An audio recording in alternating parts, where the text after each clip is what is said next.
سنو سنو اللہ کا کلام کیا کہتا ہے، اٹھو اٹھو قرآن کا پیغام کیا کہتا ہے، سنو بسم اللہ الرحمن الرحیم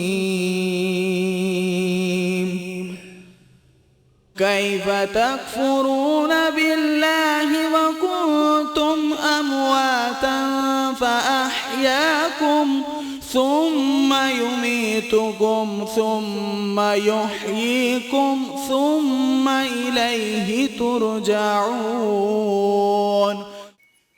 بسم اللہ الرحمن الرحیم کیفا بلا کیوں کر تکفرون تم انکار کرتے ہو باللہ اللہ کا و اور کنتم تم تھے امواتن مردہ فاحیاکم تو اس نے تمہیں زندہ کیا ثم پھر یمیتکم تمہیں موت دے گا ثم پھر یحییکم تمہیں زندہ کرے گا ثم پھر الیہ اس کی طرف ترجعون لوٹائے جاؤ گے۔ تفسیری ترجمہ: بلا تم کیوں کر خدا کے منکر ہو گئے حالانکہ تم مردہ تھے، اس نے تمہیں پیدا کیا، پھر تمہیں موت دے گا، پھر تمہیں زندہ کرے گا، پھر اسی کی طرف پلٹ کر جاؤ گے۔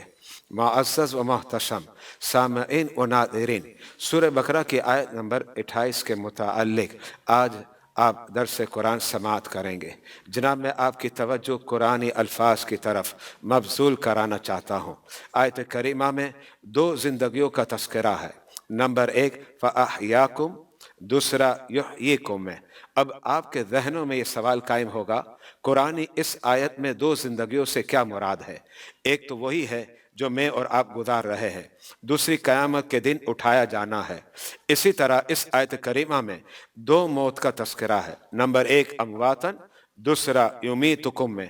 جناب اسی طرح اس مقام پر بھی آپ کے ذہنوں میں سوال قائم ہوگا کہ قرآنی آیت میں دو موت سے کیا مراد ہے؟ ایک تو وہ جو میں اور آپ دیکھتے ہیں، یعنی جب ہماری زندگی کا وقت مکمل ہو جاتا ہے تو موت کا فرشتہ آ کر ہماری روح کو قبض کر لیتا ہے۔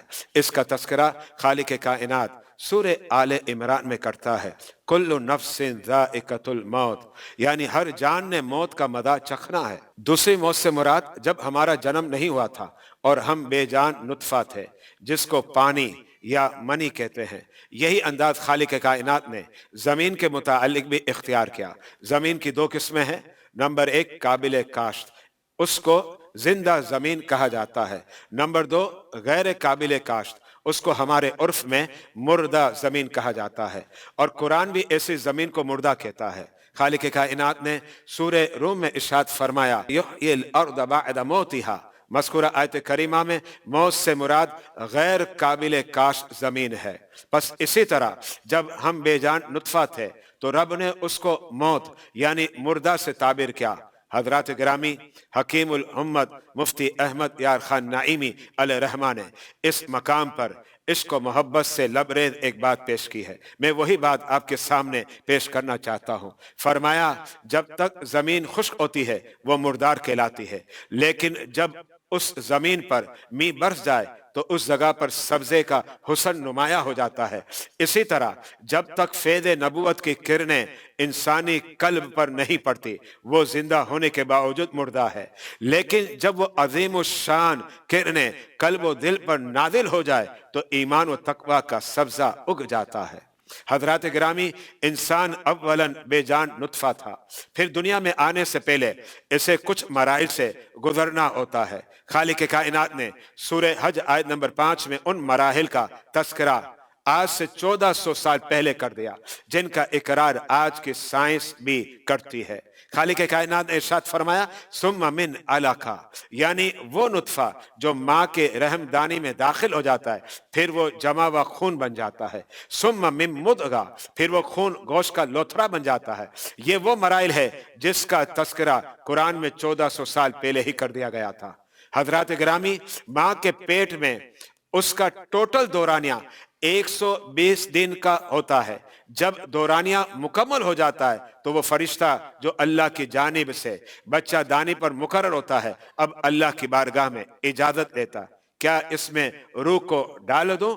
اگر رب ذوال جلال اجازت دے دے تو وہ اس میں روح ڈال دیتا ہے۔ اس کا مطلب یہ ہوا زندگی و حیات کے مراحل کا آغاز ماں کے پیٹ میں ہی ہو جاتا ہے۔ اسی لیے اعلیٰ حضرت فاضل بریلوی علیہ رحمت الرحمان نے فتاوی رضیہ کے اندر یہ فتویٰ دیا کہ اگر حمل کے ٹھہراؤ کا دورانیہ 4 ماہ ہو جائے، اب بچے کو ضائع کرنا قتل کی مثل ہے۔ اگر ماں باپ ضائع کرنے پر راضی ہیں تو دونوں قاتل، ورنہ جو راضی وہ قاتل کہلائے گا۔ اعلیٰ حضرت فاضل بریلوی علیہ رحمہ نے اپنے فتوے میں اس بات کو بھی واضح کیا کہ وہ حمل اگرچہ زنا کا ہو تب بھی 4 ماہ گزر جانے کے بعد گرانا جائز نہیں ہے۔ معزز و محتشم سامعین و ناظرین، خالق کائنات 2 حیات اور 2 ممات ذکر کر کے کفار کو دعوت توحید دے رہا ہے۔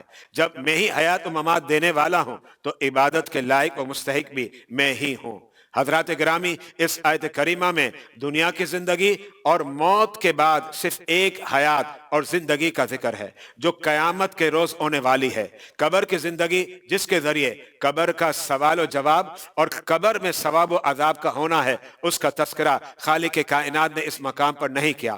اس کی وجہ یہ ہے کہ قبر کی حیات اس زندگی کی طرح نہیں جو انسان کو دنیا اور قیامت میں حاصل ہوگی۔